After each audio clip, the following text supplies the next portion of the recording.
आपण पाहत आहात नाशिक खबर न्यूज, जनतेचे हक्काचे व्यासपीठ।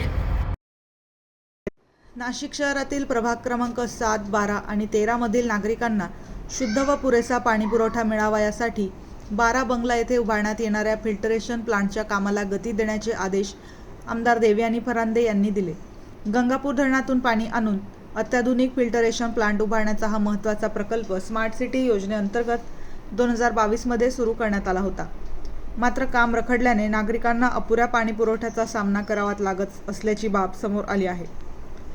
याच पार्श्वभूमीवर आमदार देवयानी फरांदे यांनी 12 बंगला येथे प्रत्यक्ष पाहणी करत संबंधित अधिकारी व ठेकेदारांना काम युद्धपातळीवर पूर्ण करण्याचे निर्देश दिले।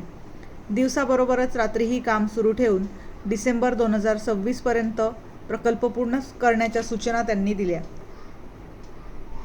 यावेळी पाणीपुरवठा विभागाचे अधीक्षक अभियंता श्री धारणकर यांनी पुढील 3 दिवस दिवसरात्र काम सुरू राहील आणि डिसेंबर 2026 पर्यंत फिल्टरेशन प्लांट पूर्णपणे कार्यान्वित केला जाईल असे आश्वासन दिले। पाहणी दौऱ्यात माजी महापौर विनायक पांडे, नगरसेवक बबलू शेलार, स्मार्ट सिटीचे CEO सुमंत मोरे, कार्यकारी अभियंता गणेश मैट, प्रकल्प अधिकारी आशिष सूर्यवंशी, नवीन पाटेकर तसेच संबंधित अधिकारी उपस्थित होते। हा प्रकल्प पूर्ण झाल्यानंतर हजारो नागरिकांना नियमित स्वच्छ आणि पुरेसा पाणीपुरवठा मिळणार आहे।